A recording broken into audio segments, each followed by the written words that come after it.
როგორც ოცნება უწოდებს კორუფციის წინააღმდეგ შეურიგებელ ბრძოლაში ჩაბმულ სახელმწიფო უსაფრთხოების სამსახურის უფროსს მამუკა მდინარაძეს ჩვენ უკვე რამდენიმე თვეა ვეძებთ.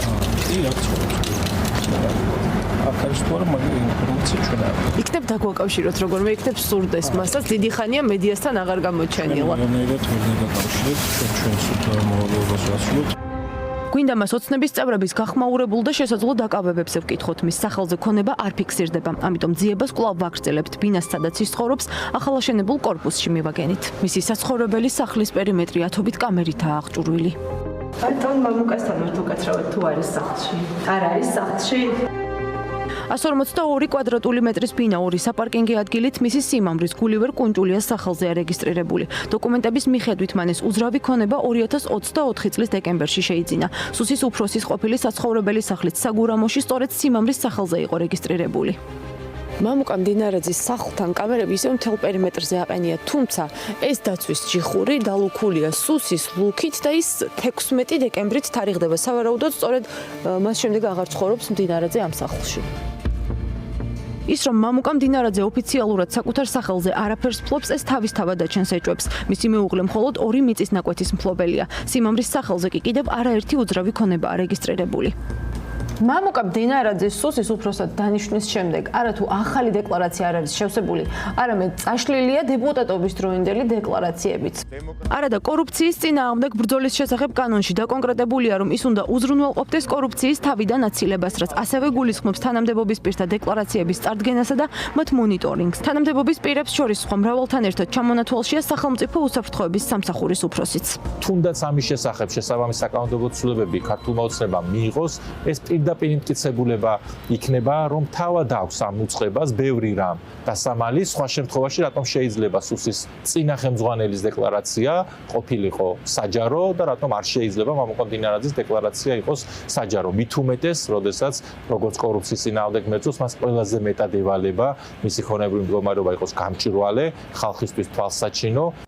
მამუკა მდინარაძეს შაბათის ფორმულა როგორც გითხარით, მას შემდეგ ეძებს, რაც ის სუსის ხელმძღვანელად დაინიშნა. კერძო სახლის ოფელ დიღომში მას 2021 წლამდე ეკუთვნოდა. რამდენიმე თვის წინ კი ჩვენი პოსტივის პროპაგანდისტების ეგრეთ წოდებული ონლაინ მედია ედჰოკი დაგვხვდა. რა ინტერნეტ ტელევიზია არის?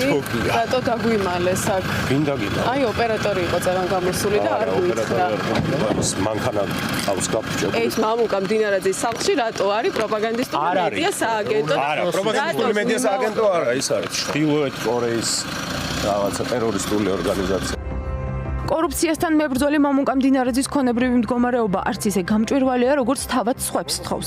აქ შეიძლება დავსვათ კითხვა. ერთ დღეს, მაშინ როცა ოლიგარქს ეჭვები მასზეც გაუჩნდება, თავადაც ხომ არ აღმოჩნდება საბრალდებო სკამზე. ისევე როგორც მისი თანამდებობაზე მოსვლიდან სულ მალე ან ბრალი წარუდგინა, ან ციხეში გაუშვა ქართული ოცნებისთვის, მანამდე სანაკებო თითქმის ყველა ლიდერი. ეს არის ტიპიურად კახელი კაცი, ძალიან პატიოსანი, უაღრესად გულწრფელი და ნაღდი კაცია. ძალიან ნაღდი, ძალიან წესიერი კაცია.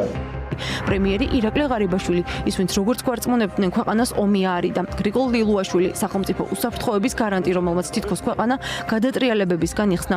თავდაცვის მინისტრი ჯუანშერ ბურჭულაძე, რომეო მიქაუტაძე და კიდევ მრავალი სხვა სიაგრძელია.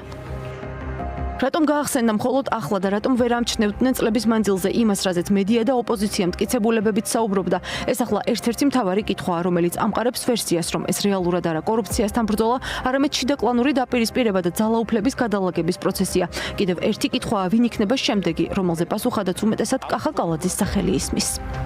ბიძინა ივანიშვილმა შექმნა კორუფციული ხაფანგი. ამ ხაფანგში არის აბსოლუტურად ყველა მაღალი თანამდებობის პირი, მათ შორის კახი კალაძე. თუ მიიღებს ბიძინა ივანიშვილი ამ გადაწყვეტილებას, მყისიერად დაიწყება შესაბამისი ბრალის წაყენება კახი კალაძის წინააღმდეგ და კახი კალაძე ან ციხეში აღმოჩნდება, ან უფრო მეორე ვარიანტი მგონია, რომ განვითარდება ის ჯანმრთელობის მიზეზს გვეტყვის, რაღაც თითქოს ჯანმრთელობის პრობლემა აქვს და დატოვებს თანამდებობას და წავა მილანში.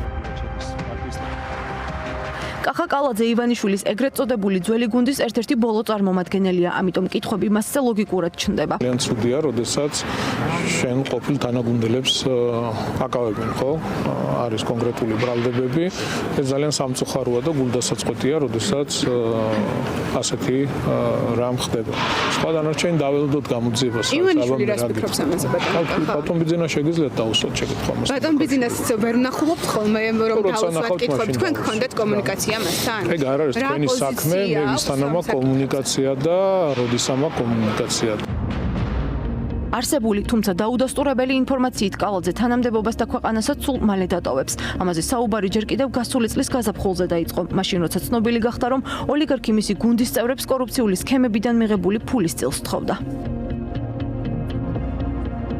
უარყოფთ ამ ინფორმაციას, რომ ბიძინა ივანიშვილი იბარებს რა თქმა უნდა, ეხლა აბსურდია ხო ხდებით, იბარებს, ვინ იბარებს, ას ნიშნავს. აბსურდია. სხვადასხვა პირები. ჰაბეიშვილის ნარატივია ეს.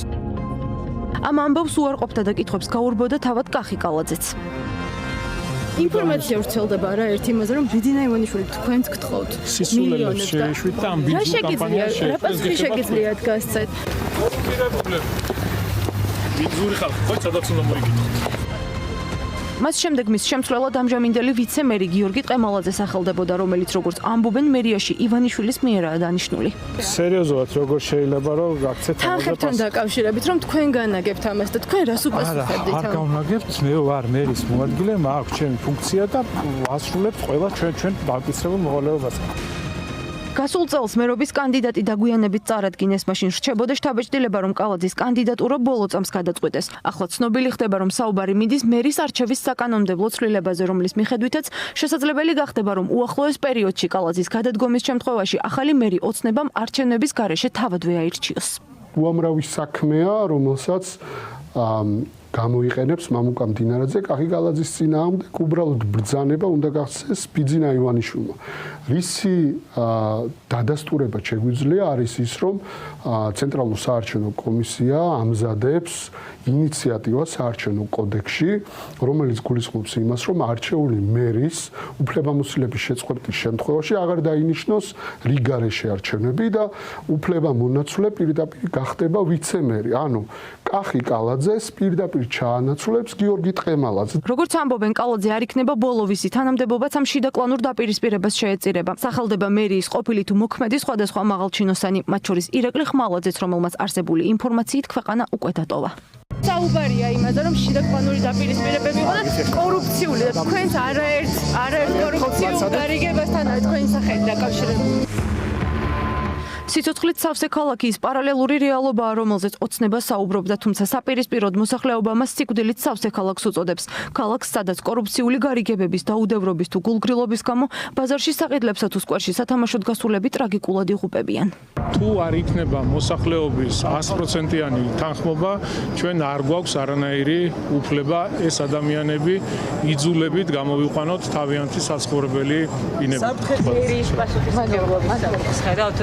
უდიდესი თემა არის, უმძიმესი თემა არის, თავზარდაცემულები ვართ ყველა. ელექტროხაზის დაერთებაზე მუნიციპალიტეტის მხრიდან არანაირი ნებართვა გაცემული არ ყოფილა. ის რომ ყველაფერზე, აი მერია არის დამნაშავე, კახა კალაძე არის დამნაშავე.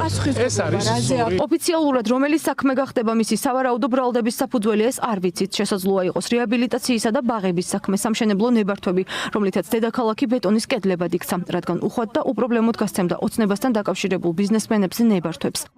პარალელურად კი უკანონო მშენებლობის საბაბით უკანასკნელ იმედად დარჩენილ საცხოვრებელს უნგრევდა ან საერთო საცხოვრებლები დანასახლებდა დევნილებსა და სოციალურად დაუცველებს. ივანიშვილი ახლა ავტორიტარული მმართველობის კლასიკურ ჟანრშია და ყოფილი თანაგუნდელების ჩანაცვლებითაა დაკავებული. მაღალჩინოსნის საბარძლიდან საბრალდებო სკამამდე მანძილი ოლიგარქის ქვეშევრდომებისთვის სულ უფრო მოკლდება. ვინ იქნება შემდეგი, ეს მხოლოდ პუტინის მარიონეტმა, ხოლო საქართველოში ოცნების საპატიო თავმჯდომარე მიცის. სახუროს საკუთარ ქვეყანას.